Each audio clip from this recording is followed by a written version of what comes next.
सिंगरौली जिले से है, जहां पदस्थ संयुक्त कलेक्टर एवं भू अर्जन अधिकारी राजेश शुक्ला पर भ्रष्टाचार के गंभीर आरोप लगे हैं। कांग्रेस नेता कुंवर सिंह और कांग्रेस प्रवक्ता विनोद शर्मा ने लोकायुक्त कार्यालय पहुंचकर शिकायत दर्ज कराई है। शिकायत में आरोप लगाया गया है कि सिंगरौली कौल ब्लॉक के बेडराहा गांव में भू अर्जन की प्रक्रिया में बड़े पैमाने पर गड़बड़ी और भ्रष्टाचार किया गया है। शिकायतकर्ता का कहना है कि पूरे मामले की गहन जांच कर राजेश शुक्ला को जिले से बाहर मुक्त किया जाए ताकि प्रभावित ग्रामीणों को न्याय मिल सके। अब देखना होगा कि लोकायुक्त इस गंभीर शिकायत पर क्या कदम उठाता है। आज की तरफ शिकायत लेके आए थे, क्या हम लोग आए हैं सिंगरौली का मामला लेकर, जिसमें मुआवजे का खेल 1000 करोड़ से ज्यादा का है, जो वहां पर पदस्थ भू अर्जन अधिकारी राजेश शुक्ला, कलेक्टर चंद्रशेखर शुक्ला और मैंने सुना है कि मध्य प्रदेश के मुख्य सचिव अनुराग जैन साहब ईमानदार है, ईमानदार कहकर ही भेजा गया। लेकिन सिंगरौली के मामले में मुख्यमंत्री जी ने भी कहा कि जीरो टॉलरेंस है, मुझे कहीं दिख नहीं रहा, ना मुख्यमंत्री, ना मुख्य सचिव, ना मंत्री, और वहां जो अधिकारी बैठे वो अपने मन से 2013 के अधिनियम को अपने मन से अपने जेब का अधिनियम बना के रख दिया है। मामला धिरौली कोल ब्लॉक का, जो अडानी को आवंटित है। ग्राम बासी बेरदहा में 133 आदिवासियों की जमीन है और उनकी जमीनों में अन्य प्रवर्ग के घर बने हुए हैं, बाकियों को मुआवजा दे रहे हैं। लेकिन भू अर्जन अधिनियम यह कह रहा है कि किसी की जमीन हो, जमीन का तो मुआवजा मिलना चाहिए। राजेश शुक्ला साहब और चंद्रशेखर शुक्ला साहब एक आदेश पारित कर देते हैं कि इन जो आदिवासियों की जमीन है, इस पर अगर किसी प्रवर्ग का घर है तो उसको मुआवजा शून्य किया जाता है। ठीक है, हमने मान लिया। लेकिन वहीं पर एक आदिवासी बहन है दुआसा सिंह, उसकी जमीन पर अन्नू पटेल का घर है और उसी अन्नू पटेल के संलिप्तता के ये पंचनामा है, जिस पर मैं आपको बता दूं एक नायब तहसीलदार अमित मिश्रा है, जो व्यवहारी में भी हमने खुलासा किया था, वो भी उनकी टीम में वहां है। तो इस पंचनामे की अंतिम में लिखा है कि माकान की भूमि स्वामी अन्नू पटेल पिता शशिभूषण पटेल है। तो 132 का आपने खारिज कर दिया, एक का क्यों? क्या वो जो अन्नू पटेल हैं वो उसी पूरे गिरोह की सदस्य हैं जिसका आप कर रहे हैं? 1000 करोड़ से ज्यादा का ये वही राजेश शुक्ला है जो मुआवजा निर्धारण के लिए एक सरकारी जमीन, ये 998 बासी बेरदहा की जमीन है, शासकीय जमीन है, और शासकीय जमीन की रजिस्ट्री फर्जी दिखाई और उसी में मुआवजा निर्धारण करने का काम किया। ये वही राजेश शुक्ला है जिनका स्थानांतरण होने के बावजूद ये सिंगरौली में जमे हैं।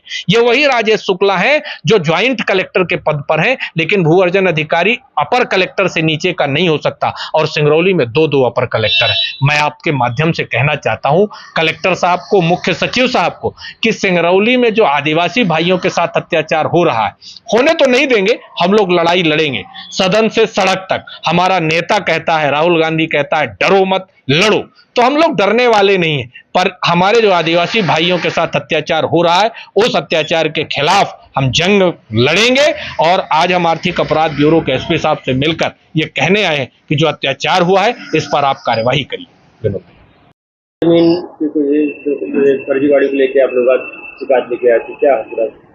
देखिए, आपको याद होगा कि कुछ दिन पहले हम लोगों ने व्यवहारी की एक जमीन की बात की थी आपके सामने।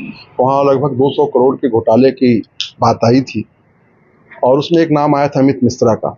आज हम सिंगरौली जिले के धिरौली कोल ब्लॉक की बात करने आए हैं। धिरौली कोल ब्लॉक में वहाँ एक भू अर्जन अधिकारी हैं राजेश शुक्ला जी। राजेश शुक्ला जी रीवा में भी तहसीलदार थे। राजेश शुक्ला जी सिंगरौली कलेक्टर चंद्रशेखर शुक्ला जी के साढ़ू भाई हैं। एसडीएम को भू अर्जन अधिकारी नहीं बनाया जा सकता, ये भू अर्जन अधिनियम नियम कहता है, पर चूंकि नियम वहां अलग है, मुख्यमंत्री और मुख्य सचिव की हो सकता है वहां सिंगरौली में बात ना मानी जाती हो, पर्ची से सब सिस्टम चलता है, आप जानते हो, तो वहां पर्ची का सिस्टम होगा। अब वहां पे चीजें ऐसी हैं कि राजेश शुक्ला जी का अधिनियम चलता है, अमित मिश्रा का अधिनियम चलता है, जो चाहते हैं जैसा चाहते हो वैसा करते हैं। धिरौली में 132 लोगों के मुआवजा को कैंसिल कर देते हैं। भाई ठीक है, तुम्हारी राज कर दो, नियम नहीं है, नियम विपरीत करते हैं, कर नहीं सकते। किसी की भी जमीन होगी मुआवजा आप उसको दोगे, ये भू अर्जन अधिनियम 2013 आपका कहता है, जिसकी लड़ाई हमारे नेता राहुल गांधी ने भट्टा परसौल के बाद एक कानून बनवाया सदन में, वो आप जानते हैं। और वहां पे राजेश शुक्ला का नियम है, वहां पे अमित मिश्रा का नियम है, और ये सब का संरक्षण हमारे माननीय रीवे वाले हैं राजेंद्र शुक्ला जी, वही सब पूरा उनका सिस्टम चल रहा।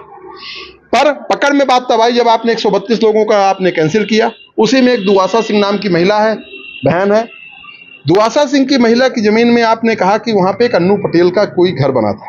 आपने वहां गिरोह देखिए, दुआसा सिंह के नाम पे 77,85,000 रुपए का मुआवजा आप सैंक्शन करते हो, और जैसे ही उसके अकाउंट में पैसा आता है, वो अकाउंट से पैसा अन्नू पटेल के खाते में चला जाता है उसी दिन, दूसरे दिन नहीं, सेम डे।